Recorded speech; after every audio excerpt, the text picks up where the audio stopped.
Hey everyone, it's Total Instinct, and today we're covering what I believe to be some of the best money makers for lower level accounts. I've ordered these methods from least to most GP per hour, and I think some of these will surprise you. Also, make sure to stay till the end to hear about this video's giveaway. Let's get into it.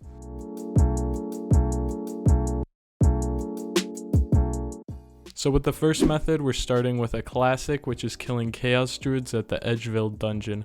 This moneymaker has been around forever and still works really well. One thing to note though is that you are going to be in the wilderness, so you can get player killed here, but I wouldn't worry about it because no one really PKs down here anymore and it's pretty easy to get away. Anyways, the only real requirement is 30 plus in your combat stats. Obviously, the better your combat stats, the more GP per hour, but base 30s is definitely a minimum before coming here. Other than that, you'll want some food, so lobsters will do just fine. You'll want strength and attack potions to speed up your kills per hour, and a looting bag for extra inventory space. If you don't have one, don't even worry about it. The Chaos Druids drop it at a rate of like 1 in 11, so you'll get one quick. And then an herb sack if you have 58 herb lore, but don't even worry about it if you don't. For the armor, you'll also want a glory so you can teleport to Edgeville here and bank quickly.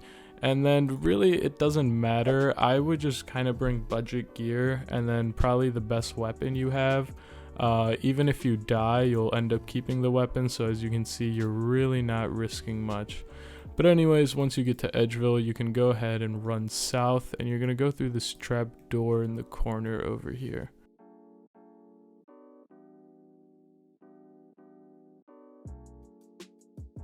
Alright, now once you go through this gate, you will go into wilderness, and the Chaos Druids just start over here.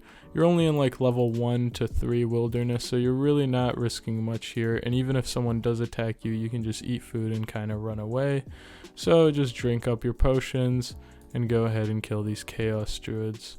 Also, one other quick thing, make sure you have your player attack options set to hidden. This will just ensure you don't accidentally click on someone and start a fight. For items to pick up, I recommend every herb except Guams, Marintils, and Terramins, and then Law Runes, Nature Runes, and Mithril Bolts are all great stackables to pick up too. For every other drop, I just make sure to have ground items turned on in the Runelight plugin tab, and then set the hide undervalue to 200 or whatever you want it to be, so you only see items above that GP amount.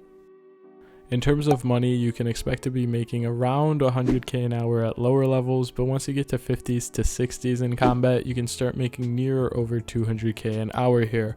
Overall, I really like this since training combat is super important early on and you make a good chunk of change. So now for a second method, we're going to be fletching bowstrings in Lumbridge. The only requirement is 10 crafting, which is super easy, and the only other thing you're going to need is some flax. All you have to do for this method is deposit and withdraw flax and bowstring from your inventory while going up and down these stairs.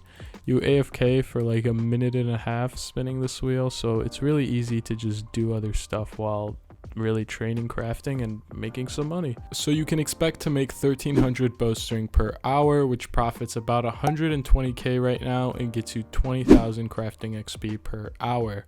Also, if you have the Candor and Medium Diaries done, which don't have too bad requirements, you could spin flax at Sears Village 33% faster, which just makes your GP per hour and XP per hour go up even more. Anyways, let's get into some bigger GP methods.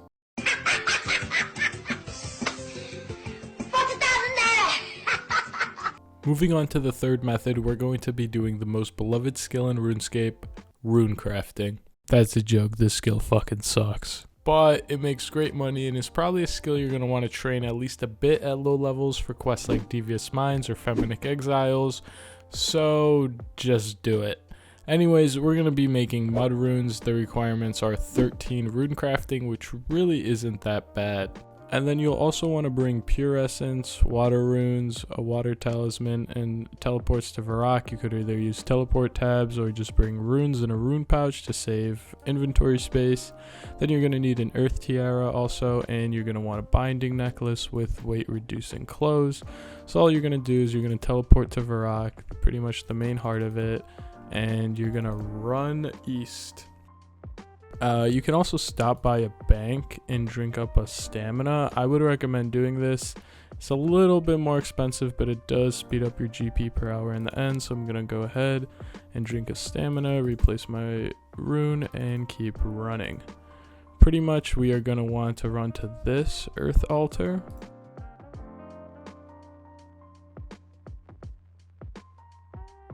Once you get to the earth altar, obviously just click on it and then click on your water talisman and click on the altar, and boom, you got mud runes. After that, go ahead, just teleport back to Varrock and run east and just bank and repeat. By the way, if you have rune pouches, which I highly recommend getting and bringing as soon as you can to increase your GP and XP per hour here, just make sure you bring 2 water talismans for your runes.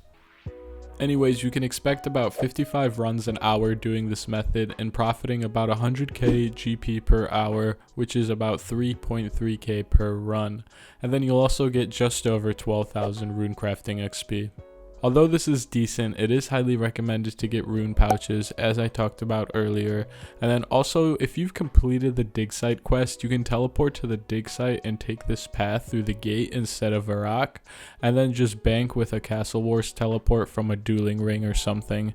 Using the dig site teleport and bringing pouches can profit you over 300,000 GP an hour, as well as get you 20,000 rune crafting XP, so it's definitely worth going for the upgrades I just mentioned. Anyways, let's move on to method number 4.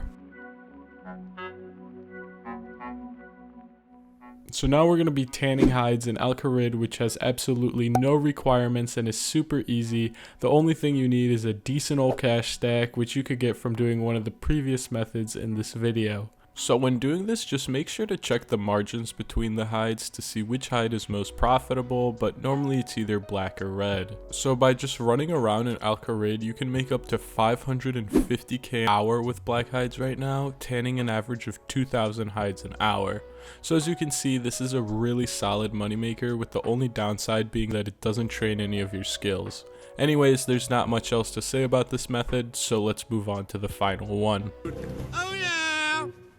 For the final moneymaker, we're going to be making dodgy necklaces. The only requirement is 7 magic and a little starting cash to buy opal necklaces, cosmic runes, and water runes. This method is really simple, as all you're doing is casting a level 1 enchant spell on these necklaces. You can do it 2 ways, so there's an AFK way that you get about a minute and 45 seconds of AFK, you just cast it once and kind of let your whole inventory fill. Or you can do it the non-AFK way like this, which you can see is a little bit more click intensive, but you can finish an inventory under a minute this way. So with the AFK method, you can expect to make 780 necklaces in the hour, which equates to 300k in profit and 15,000 magic XP an hour. While with the sweaty method, if you're consistent, you can make up to 1,500 necklaces, giving you 600k GP an hour and 30,000 magic XP. Optionally, if you have 16 crafting, you can buy opal and silver bars from the GE and smelt them at Edgeville with a necklace mold. This will get you some crafting XP and increase your GP per hour by 50 to 100k depending on the current GE prices, but will ultimately lower the amount of magic XP you get since you're going to be crafting within the hour also. But I'd honestly recommend doing it this way, since opal necklaces can take a while to buy at the GE. And that's a wrap for the video, guys, but one last thing I want to mention is to make sure you check the prices and profit margins before doing any of these 5 methods if you're watching this way in the future, but either way, I really doubt these will change too much. Anyways guys, thank you for watching. It's been a while since I've last uploaded, so I wanted to come back right and start it off with a giveaway of a bond. If you want a chance to win this bond for membership, just like this video, subscribe, and comment your in-game name and maybe what kind of content you want to see in the future, or if you like this video, or really anything. I plan on uploading a lot more now, so any feedback is greatly appreciated. Thanks again guys, and have a great day.